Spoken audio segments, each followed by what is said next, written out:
तोला लुका के रखबो एहो गायत्री मोर मन भितरी तोला लुका के रखबो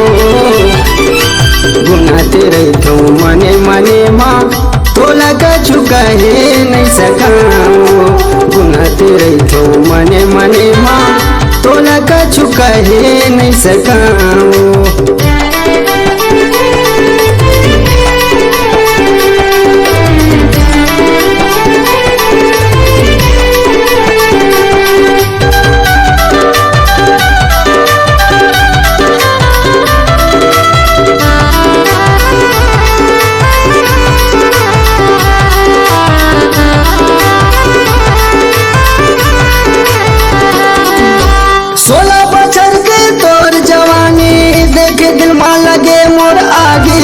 सही मताबे हो रानी देख के तोर जवानी भौरा सही मताबे हो रानी देख के तोर जवानी 16 बछर के तोर जवानी देख दिल में लगे मोर आगी भौरा सही मताबे हो रानी देख के तोर जवानी भौरा सही मताबे हो रानी देख के तोर जवानी तोर नाम जपना सोबत में सपना दिल में लुका के रखबो तोर नाम जपना सोबत में सपना दिल में लुका के रखबो गुनाते रहतो मने मने माँ तोला कछु कहे नहीं सकाओ गुनाते रहतो मने मने माँ तोला कछु कहे नहीं सकाओ।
कहे हो जाही मोर गौना गबैया फिर ते पछतावे तमें का कहे तो सुनथस हाँ हो जाही तोर गौना रानी खा ले हूँ मैं जहराओ तोर कारण बदनामी हो ही हो जाहूँ मैं अजराजी तोर कारण बदनामी हो ही हो जाहूँ मैं अजराजी हो जाही तोर गौना रानी खा ले हूँ मैं जहराओ तोर कारण बदनामी हो ही हो जाहूँ मैं अजराजी तोर कारण बदनामी हो ही हो जाहूँ मैं अजराजी लेके बनाते आजा राजा ले जा मोला बिहा कीजी लेके बनाते आजा राजा ले जा मोला बिहा कीजी माया के छैया माया नागा बैहा प्यार मझाने तरसाना जी